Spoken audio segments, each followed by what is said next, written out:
여러분 안녕하십니까? 광주 MBC 뉴스데스크 시작합니다. 일상에서 폭넓게 활용되고 있는 드론이 이제는 행정 업무 전반으로 영역을 확대하고 있습니다. 드론 조종 능력을 갖춘 전문 공무원이 늘면서 지적 측량과 산림 방제, 재난 감시까지 도시 문제 해결이 한층 정밀하고 신속해지고 있습니다. 보도에 주현정 기자입니다. 드론 한 대가 천천히 떠오릅니다. 제 모습을 갖춘 국가 AI 데이터 센터 주변을 빠르게 훑더니 토지 경계선에 다다르자 천천히 움직이며 지형과 경계를 정밀하게 담아냅니다. 촬영 정보는 실시간으로 모니터로 전달됩니다. 도로 경계도 한번 확인하고 47,000제곱미터가 넘는 광주 AI 집접단지 지적 확정 측량 업무가 단 10분 만에 끝이 났습니다. 지형 지물을 스캔하는 차량이나 일일이 삼각대를 세워가며 거리를 측정하던 기존 측량 업무 방식이었다면 꼬박 하루가 걸렸을 일입니다.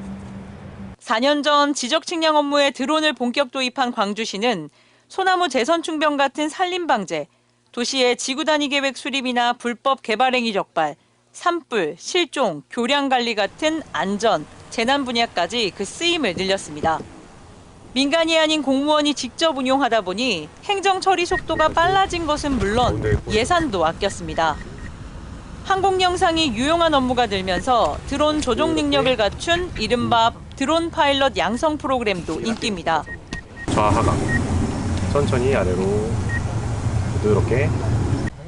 올해 2차례로 늘린 실무 전문 교육 과정에는 광주시와 5개 자치구 소속 공무원 25명이 수료했습니다. 공식 조종사 자격증을 취득하는 공무원도 늘고 있습니다. 사람이 접근하기 힘든 교량의 주탑이나 교량 하부, 그다음에 절토 사면의 균열이나 붕괴 여부에 대해서 신속히 문화재 관리나 환경 특화 모니터링 등 도시 문제 해결 전 과정에 드론 기술을 접목하는 게 목표입니다. 교육에 대한 그 수요도 많고 만족도가 높아서 업무 맞춤형 드론 활용 모델을 지속적으로 발굴하고 시민들에게 더 나은 행정 서비스를. 드론이 일상을 넘어 행정 현장에서도 폭넓게 활용되면서 도시 문제를 풀 새로운 시선으로 주목받고 있습니다. MBC 뉴스 주현정입니다. 그제 신안 해상에서 267명을 태운 대형 여객선이 무인도로 돌진해 좌초된 사고는 1등 항해사가 휴대전화를 보며 딴짓을 하다 발생한 어처구니 없는 사고였는데요.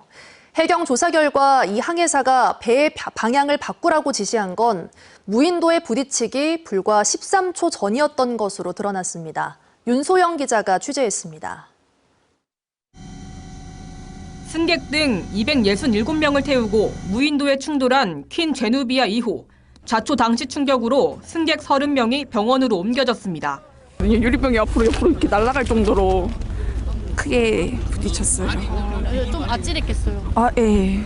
아찔했는데 이제 살아서 다행이니까. 당시 조타실엔 1등 항해사와 인도네시아인 조타수가 있었습니다.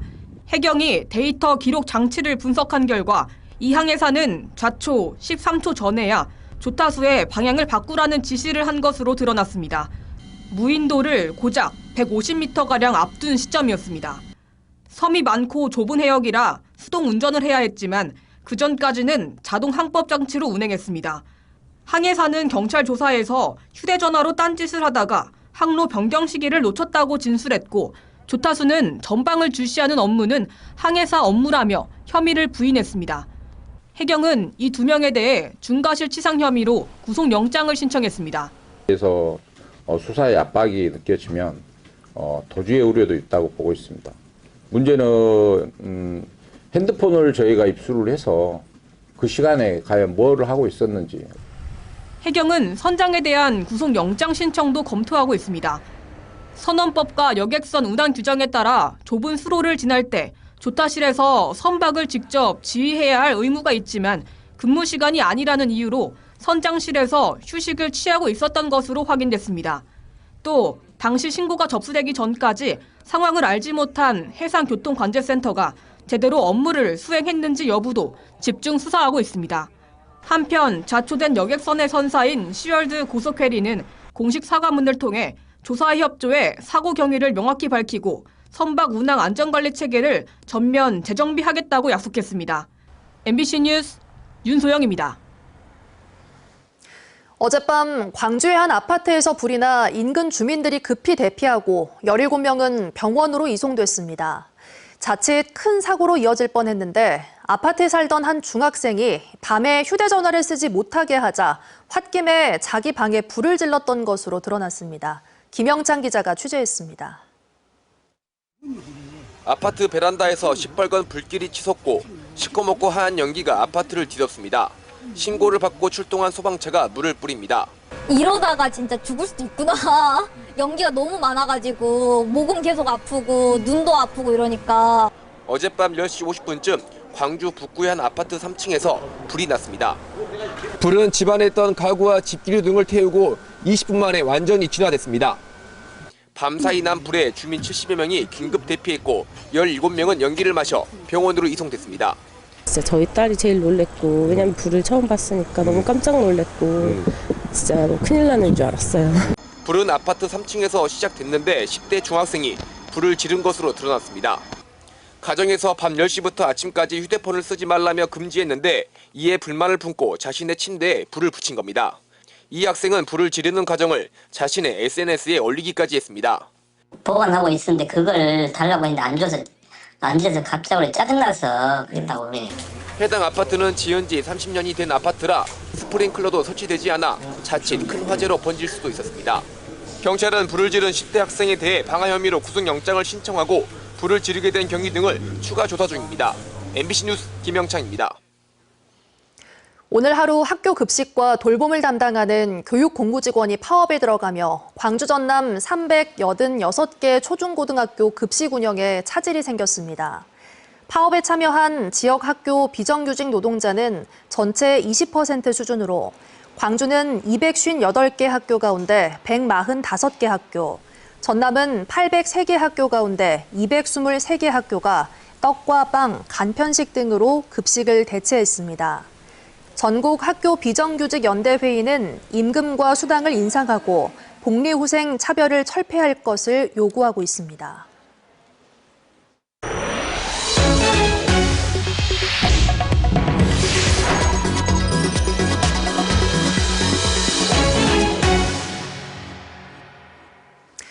모양이 울퉁불퉁해 저렴한 못난이 농산물 들어보셨을 겁니다.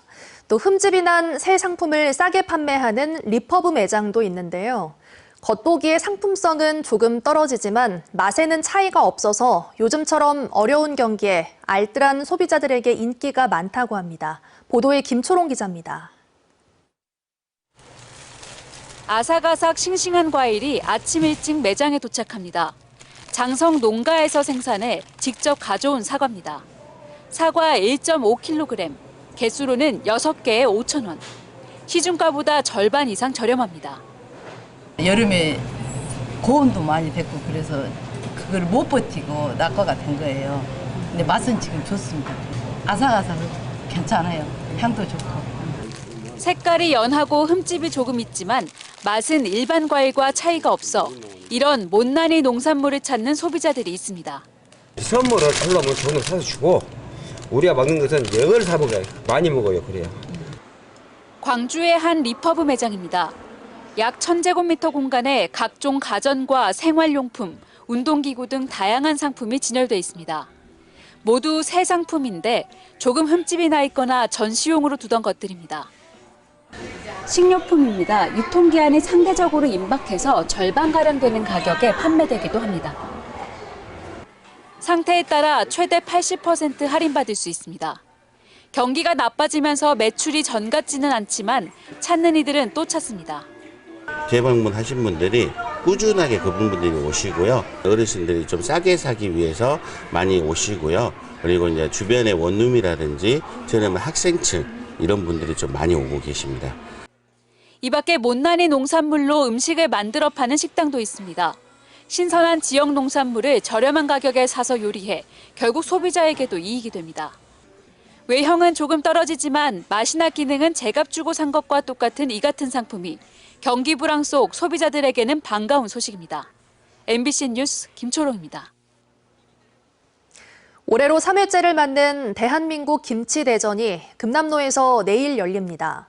국가기념일인 김치의 날을 맞아 11월 22일을 상징하는 1,122명의 시민들이 만포기에 김장을 담가 소외된 이웃들에게 전달하는 이번 행사는 영국 런던의 김치학교, 말레이시아 쿠알라룸푸르 김치축제 현장을 연결해 K푸드 중심에 있는 김치의 세계적 열풍을 소개합니다.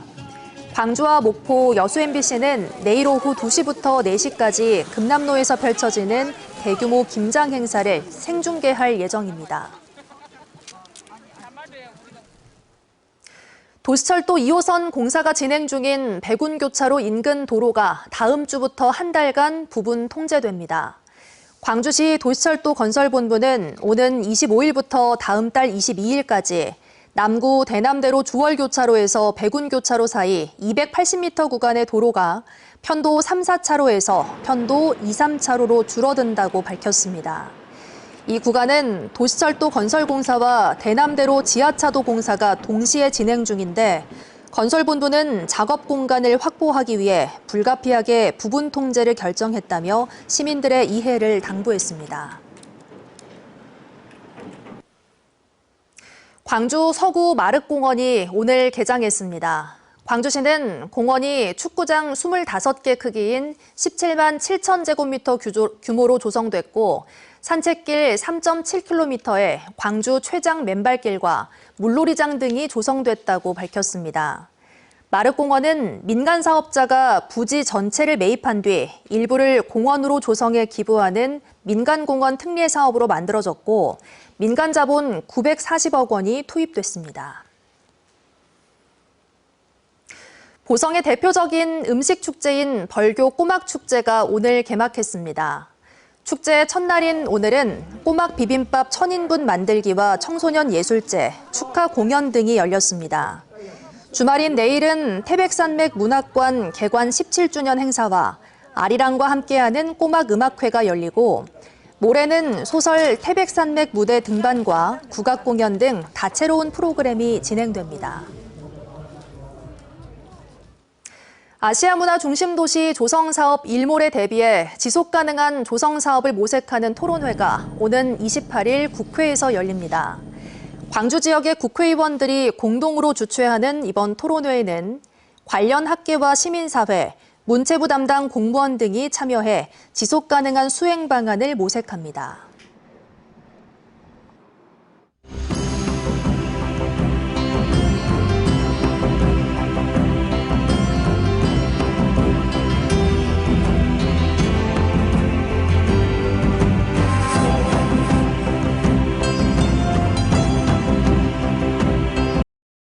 언제 어디서나 내 손 안의 뉴스. 광주 MBC 뉴스 유튜브 구독으로 함께하세요.